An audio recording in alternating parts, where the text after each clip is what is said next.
김연아가 스트레칭 할 때 하는 생각이라는 짤로 유명했던 인터뷰 영상이 있는데요. 여러분도 간혹 보셨을 수도 있겠습니다. 그 영상을 보면 기자가 김연아 선수가 스트레칭을 하고 있을 때 이렇게 묻습니다. 스트레칭 할 때 무슨 생각하면서 하세요? 그러자 김연아 선수는 실소를 터뜨리며 혼잣말처럼 이렇게 말합니다. 무슨 생각을 해? 그냥 하는 거지. 그런 질문이 황당해서 계속 웃다가 조용히 이렇게 말합니다. 네가 고생이 많다. 자기 자신에게 그렇게 생각한다라는 거죠. 최근에 가까운 지인이 저에게 이 이야기를 들려주었습니다. 열정도 사라지고 왜 해야 하는지 모르겠다라고 투정 부리고 있는 저에게 말했습니다. 그냥 하는 거야. 김연아 선수도 그랬대. 영광스러운 소명을 따르는 삶은 뭔가 반짝반짝 빛나고 다를 것 같지만 실제로 소명이라는 것은 결국 평범한 일상의 연속임을 기억해야 합니다. 어제 했던 그 일을 하고 내일 또 그 일을 하게 되는 것이죠. 제가 좋아하는 작품 판타지 소설 반지의 제왕을 보면 주인공 프로도가 왜 자신이 절대 반지를 운반하는 역할을 해야 하냐고 묻습니다. 그때 마법사 간달프는 그 이유를 아주 싱겁게 이야기합니다. 네가 그 일을 하기 위해 선택되었기 때문이야. 웬만하면 내가 그 일을 해야만 하는 특별한 이유, 나만의 장점과 특징이 소명의 이유가 되었으면 좋겠는데 그냥 그 일을 하도록 선택받았다고만 하니 맥이 풀리고 있던 열정도 사라질 것 같습니다. 하지만 우리는 알고 있습니다. 소명이라는 것, 그 발걸음에는 분명한 이유가 있다라는 것, 뚜렷하게 보이는 맥락이라는 것이 있습니다. 프로도 베긴스는 사실 자신이 왜 그런 일에 적임자가 되어 목숨을 건 모험을 떠나게 됐는지 이유를 몰랐지만 그를 그 길로 인도하게 된 것은 자신의 양아버지였던 빌보 베긴스의 영향이 있었던 것입니다. 바로 반지의 제왕 이전에 호빗이라는 영화가 있었기에 반지의 제왕이 있을 수 있는 것이죠. 우리 첫째 아들이 정말 그림을 잘 그리는데요. 지금은 빈말이 아니라 저보다 그림을 더 잘 그리는 것 같습니다.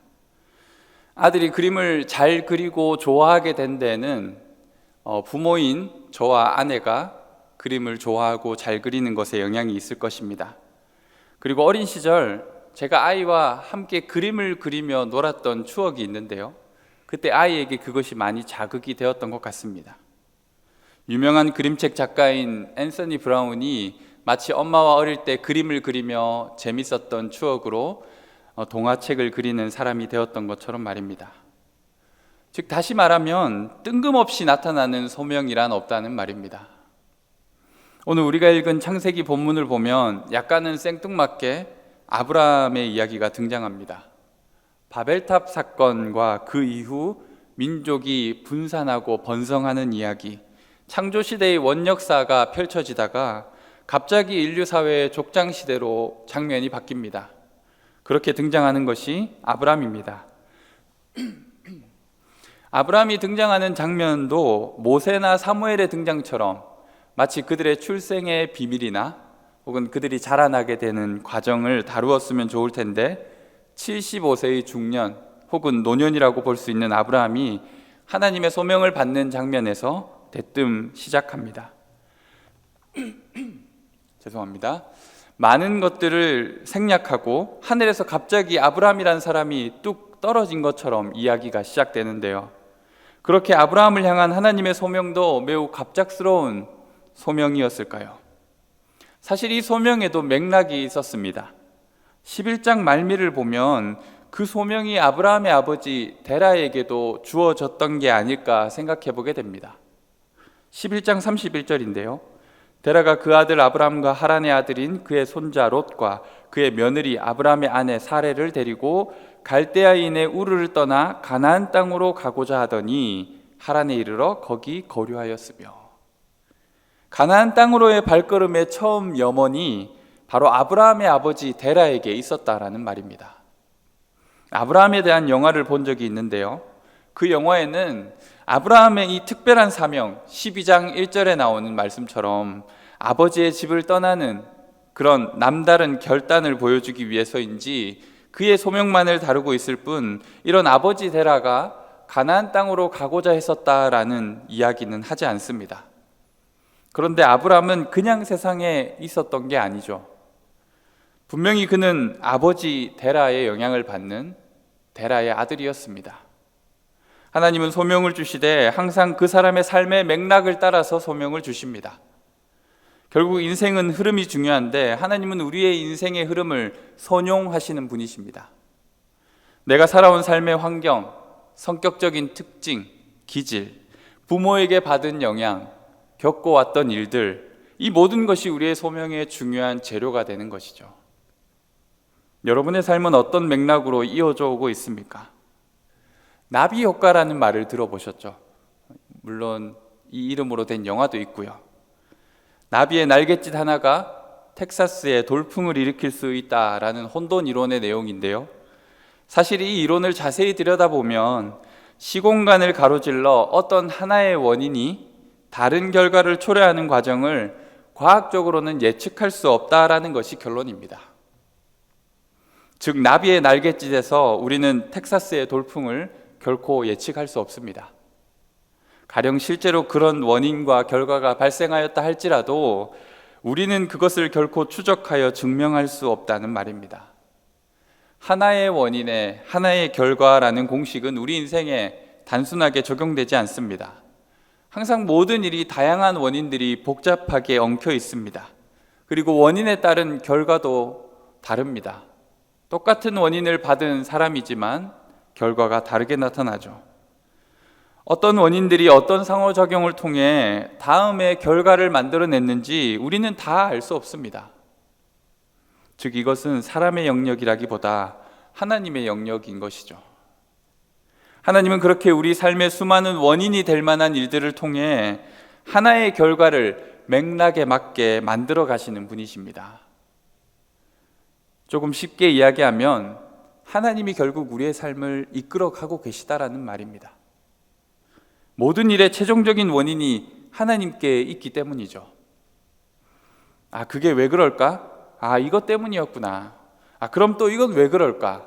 그렇게 자꾸 최초의 원인을 찾아가다 보면 제일 마지막에는 결국 하나님의 의지가 그곳에 있지 않을까요? 내 인생에 단 하나의 맥락이 있다면, 가장 결정적인 맥락이 하나 있다면 그것은 바로 하나님의 부르심인 것입니다. 하나님은 우리를 부르셨고 그것은 부인할 수 없는 가장 분명한 소명의 원인이 되는 것입니다. 그 맥락을 이해하는 것이 중요합니다.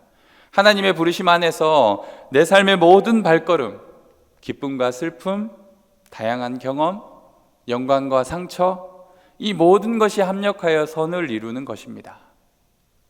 아브라함은 갑자기 하나님의 부르심을 받은 것이 아닙니다.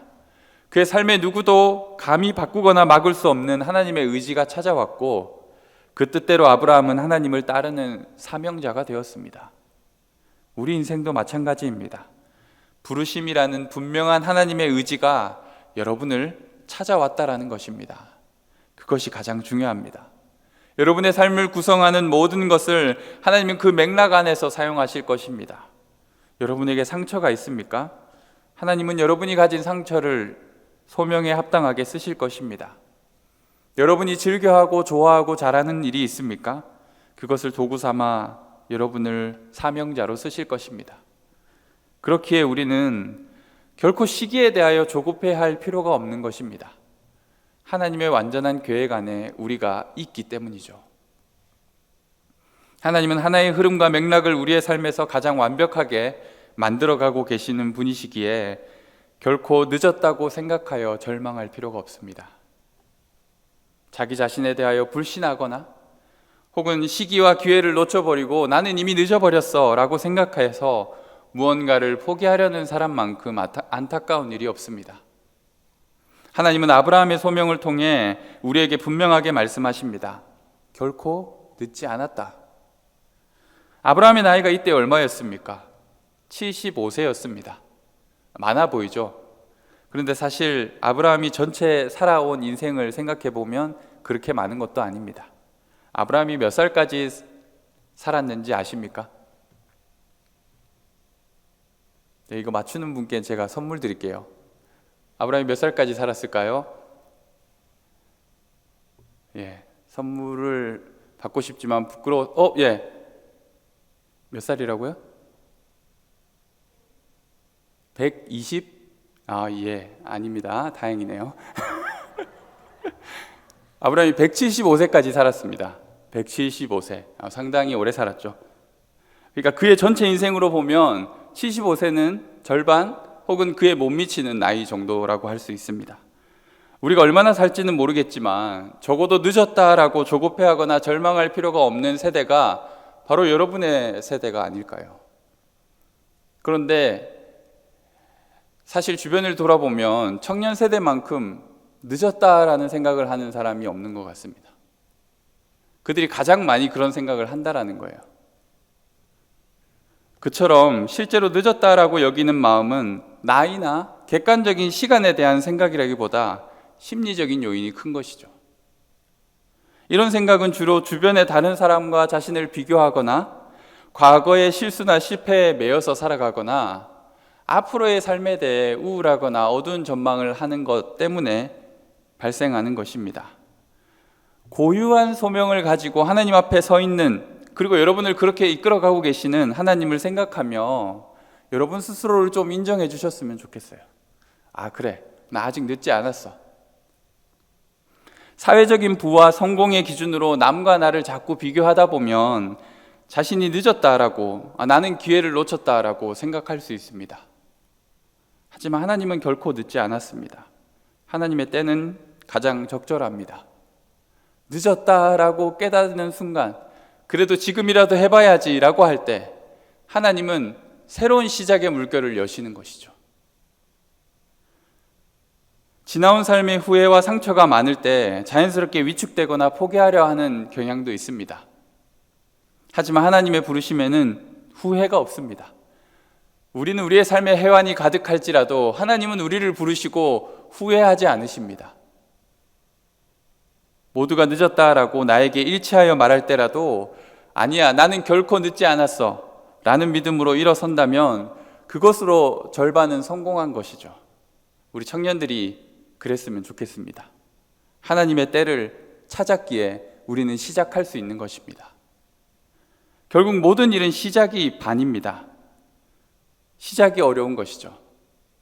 열차에 올라타기만 하면 좀 지루하고 힘들어도 목적지에 도착하는 원리와 같습니다. 5절 말씀을 보면 아브라함의 여정을 성경은 이렇게 묘사합니다. 아브라함이 그의 아내 사레와 조카 롯과 하란에서 모은 모든 소유와 얻은 사람들을 이끌고 가나안 땅으로 가려고 떠나서 마침내 가나안 땅에 들어갔더라. 가려고 떠나서 마침내 들어갔더라. 착각하지 말아야 합니다. 우리는 100% 순수한 의도로 경건하고 거룩한 일을 성취할 수는 없습니다. 완벽한 사람이 어디 있겠습니까? 옷을 털어 먼지가 안 나온 사람이 없죠. 그냥 깻잎 한 장 차이라도 선한 방향으로 우리가 조금만 더 몸을 기울인다면 그것만으로도 충분한 것입니다. 갈까 말까, 할까 말까, 사실 그 기로가 49대 51로 결정되는 것이죠. 가기로 하면 49대 51로 가게 되는 것이고 51대 49로 안 하기로 하면 못 하기도 하는 것입니다. 떠나기만 하면, 그 길에 오르기만 하면 어떻게든 마침내 결과에 도달하는 것은 시간에 달려 있을 뿐입니다. 처음이 어렵죠. 발을 내딛는 것이 어렵습니다. 그런데 어떻게 아브라함은 75세의 나이에 그렇게 담대하게 낯선 땅으로 나아갈 수 있었을까요? 그는 어떻게 시작할 수 있었을까요? 4절을 보면 아브라함이 여호와의 말씀을 따라갔다라고 합니다. 좋은 친구가 있으면 따라 강남까지도 가는 것이죠. 그를 믿을 수 있고 그를 사랑하면 함께 가는 것입니다. 그 말이 믿어지고 좋아 보이면 움직이는 것입니다. 하나님의 말씀이 결국 믿어지기에 그의 귀에 들렸고 그의 영혼을 사로잡았기에 가게 된 것입니다. 와, 내가 무슨 정신으로 그렇게 했을까? 하나님의 말씀에 이끌린 것이죠. 그 말씀이 무엇입니까? 구체적으로 아브라함에게 주신 말씀을 우리가 오늘 보았는데요. 내가 너를 복의 중심이 되게 하겠다라고 말씀하십니다. 이런 말씀을 우리가 어디서 들을 수 있을까요? 세상에 어디를 가서 이런 말씀, 영광스러운 말씀의 소명을 우리가 받을 수 있을까요? 하나님은 그런데 이 말씀을 아브라함뿐 아니라 우리에게 지금 하고 계신 것입니다. 하나님께서 아브라함을 선택하시고 그로 큰 민족을 이루게 하시고 복을 주시고 이름을 크고 유명하게 만들겠다고 하십니다. 그리고 결국에는 세상 모든 민족이 아브라함을 통해 복을 얻게 될 것이라고 말씀하십니다. 이 놀라운 말씀에 아브라함은 몸이 움직였습니다. 그렇게 시작되는 것이죠. 우리의 신앙도 헌신도 소명의 발걸음도 바로 그렇게 시작되는 것입니다. 철저하게 준비되어 마음도 자세도 물질도 100% 세팅이 되어서 움직이는 게 아닙니다. 부족한 것 투성이고 막연한 것이 천지이지만 하나의 열정이 우리를 가슴 뛰게 만들고 겁도 없이 발걸음을 내딛게 되는 것이죠. 특히 청년 세대에 필요한 소명에 대한 열정이 바로 그러한 것 아닐까요? 그렇게 아브라함을 통해 축복된 발걸음이 시작되었습니다. 우리도 하나님의 뜻을 따라 새로운 움직임, 망설이기만 했던 발걸음을 새로 시작하게 될지도 모릅니다. 아, 그래, 이번에는 내가 그 말씀을 따라 한번 가봐야지. 그렇다고 한다면 우리를 사로잡았던 그 말씀이 바로 지금 내가 서 있는 이곳에 실현되어야만 하는데 꼭 그렇지가 않습니다. 이상과 현실의 차이를 보게 됩니다. 5절에 가나안 땅에 마침내 들어온 아브라함이 바라본 그 당시의 상황이 6절에 설명되어 있습니다. 아브라함이 그 땅을 지나 세겜 땅 모래 상수리 나무에 이르니 그때 가나안 사람이 그 땅에 거주하였더라. 가라고 하신 땅을 지나칠 수밖에 없었던 이유가 무엇입니까?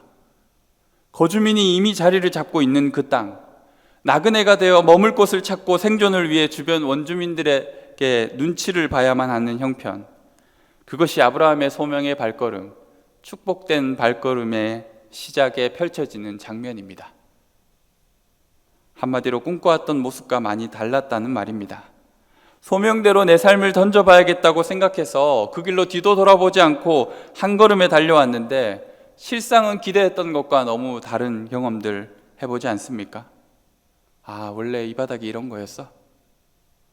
제가 마치 처음 교육 전도사를 하고 사역 부서 설교를 마치고 교육자 회의를 하고 집으로 돌아오던 길에 철저하게 멘탈이 무너졌던 때와 비슷한 것이죠. 아, 목회란 것이 이런 것이구나. 아브라함이 하나님께 받았던 말씀 때문에 그가 그 말씀을 따라서 익숙한 자신의 삶의 고장과 친척과 아버지의 집을 떠나온 것인데, 사실 그 말씀은 아브라함의 생전에 이루어질 말씀이 전혀 아니었습니다. 우리가 말씀을 보아도 알지만 정말 그렇지 않습니까? 아브라함이 큰 민족을 이루게 될 일은 아브라함이 죽고 나서도 한참이 지난 이후의 일이지 않겠습니까? 어떻게 보면 아브라함과 전혀 상관없는 일입니다.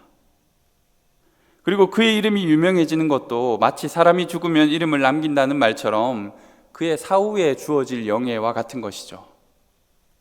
또 살펴보면 땅의 모든 족속이 아브라함으로 말미암아 복을 받는다.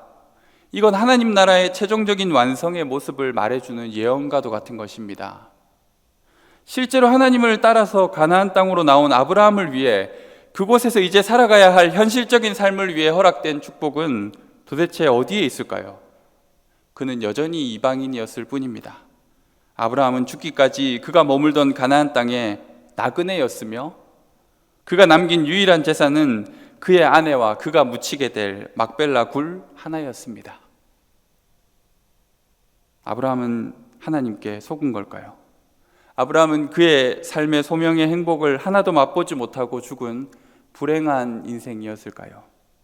우리는 아님을 알고 있지 않습니까? 사실 아브라함이 소명의 축복으로 받은 가장 큰 선물은 땅도 명성도 재산도 아니었습니다. 무엇이었을까요? 바로 하나님 자체였습니다. 아브라함에게 자신을 계시하시고 그의 삶에 나타나 간섭하시고 항상 말씀을 들려주시고 그의 갈 길을 인도해 주시는 그 하나님이 아브라함의 소명의 결정체였던 것이죠. 아브라함이 걷게 된 축복된 발걸음은 뭔가 세상적인 성공적인 가도를 걷거나 생각지도 못한 기회로 돈을 많이 벌게 되거나 그런 것을 말하는 것이 아니었습니다. 복의 근원이라고 말할 수 있는 하나님과 친구가 되어 영원히 함께 걸을 수 있게 된 것이 진짜 축복된 발걸음이라고 할 수 있습니다. 그 걸음이 아브라함에게 시작된 것입니다. 물론 아브라함은 많이 부족했습니다. 그러나 그는 하나님과 함께 걸으면서 많이 변화되어 갑니다. 그리고 온 인류의 믿음의 조상으로 그의 이름을 남기게 되지 않습니까? 정말 하나님께서 말씀하신 대로 그에게만 복을 주려 하시는 것이 아니라 그의 자손들에게 복을 주어서 아브라함의 허리로부터 하나님을 섬기는 이스라엘이란 나라가 탄생하게 되었습니다. 그리고 아브라함의 믿음을 따르는 수많은 열방에게 예수 그리스도를 통해 구원을 주시는 놀라운 축복의 시작점을 만드셨던 것입니다. 그 땅의 원주민이었던 가나안 사람이 떡하니 버티고 있는 곳에서 도대체 나는 어디에 터를 잡고 살아야 하나 막막했던 아브라함에게 하나님은 즉시 나타나 그에게 말씀하며 위로하고 있지 않습니까? 내가 이 땅을 네 자손에게 주리라. 내 자손이요? 왜 저에게는 안 주시고요? 아브라함에게 주시는 약속들은 그처럼 모두 하나같이 장래의 은혜였습니다. 하나님은 그에게 주신 약속들을 통해서 은혜를 주셨습니다. 그러나 아브라함은 그 장래의 은혜를 계속해서 소망하였고 꿈꿨고 하나님만을 믿으며 주님과 함께 걸어갔습니다. 그리고 그러한 삶은 7절과 8절 말씀에서처럼 아브라함의 예배하는 삶으로 표현되었습니다. 그는 자신에게 나타난 하나님을 기억하고 제단을 쌓았고 어느 곳에서나 여호와의 이름을 부르는 일을 잊지 않았습니다. 아브라함의 예배는 소명을 받은 사람의 가장 대표적인 삶의 모습이라고 할 수 있는 것이죠. 내가 하나님께 소명을 받았던가 확인할 수 있는 가장 쉬운 방법이 뭔 줄 아십니까? 예배자로 사는지 아닌지를 보면 됩니다. 내가 서 있는 그곳에서 하나님을 부르고 있고 하나님과 동행하고 있고 내 삶의 자리를 예배의 자리로 만들고 예배의 자리를 잊지 않는 것, 그것이 바로 소명을 받은 자의 모습이라는 것이죠. 예배는 결국 우리 삶의 궁극적인 소명입니다. 주님은 우리를 예배자로 부르신 것입니다. 나를 부르신 하나님은, 여러분을 부르신 하나님은 여러분을 통해 무언가를 이루고 싶으신 것일까요? 아니면 그냥 여러분이라는 존재를 원하신 것일까요? 하나님은 우리 자신을 원하십니다. 그분을 기억하고 그분과 동행하며 그분의 이름을 부르며 예배하는 사람은 하나님의 부르심에 가장 합당한 삶을 살아가는 사람입니다. 뭔가 의미 있고 기억될 만한 대단한 일을 성취하는 것이 중요한 게 아닙니다. 올 한 해를 시작하며 여러분은 이 축복된 발걸음을 시작하고 계십니까? 여러분의 소명은 하나의 맥락이 있습니다. 그냥 하늘에서 뚝 떨어진 것이 아닙니다. 여러분의 삶의 궤적을 잘 살펴보면 하나님의 부르심이라는 분명한 맥락이 하나 보일 것입니다. 하나님은 누구보다도 그런 우리의 삶의 궤적과 흐름을 아시고 가장 아름답게 우리의 삶을 인도해 가시는 분이십니다. 그리고 그 흐름에 가장 걸맞는 소명으로 우리를 이끌어 가십니다. 그래서 하나님의 시간에 따라 우리는 결코 늦지 않았음을 믿어야 합니다. 늦지 않았기에 우리는 시작할 수 있습니다. 시작만 하면 우리의 소명의 길은 목적지를 향해 충분히 걸어갈 수 있는 길, 그리고 아브라함처럼 마침내 그 땅에 들어갔더라라고 고백할 수 있을 것입니다. 아주 작은 발걸음이라도 주님을 향하여 우리의 첫걸음을 내딛기만 한다면 고민과 염려와 두려움이 많은 우리들에게 하나님의 역사가 시작될 것입니다. 거창하진 않지만 그래도 주님을 따라 우리의 발걸음이 시작되었음에도 불구하고 현실의 상황은 막막하거나 그대로라고 여겨질 때가 많을 것입니다. 그게 우리의 소명의 현실입니다. 하지만 그럼에도 불구하고 우리는 진짜 소명의 핵심을 잊지 말아야 합니다. 우리를 부르신 하나님을 만나고 그분께 우리 자신을 온전히 드리는 것, 그래서 그분과 영원히 함께하며 예배자로 살아가는 것, 이것이 진짜 소명의 핵심임을 기억해야 합니다. 내가 서 있는 곳 어디서나 제단을 쌓고 주님의 이름을 부르며 내게 맡겨진 일을 하고 내가 선 모든 곳을 예배의 자리로 만드는 것이 이 발걸음의 구체적인 의미인 것입니다. 복의 근원이신 하나님이 우리를 부르셨습니다. 그 주님께로 우리의 삶의 방향을 정하고 그분의 부름에 제가 바로 여기 있습니다 고백하며 발걸음을 내딛는 사람에게는 축복의 역사가 시작되었습니다. 축복을 누리는 자리, 예배의 자리로 우리를 부르신 하나님께 감사와 영광을 올려드렸으면 합니다.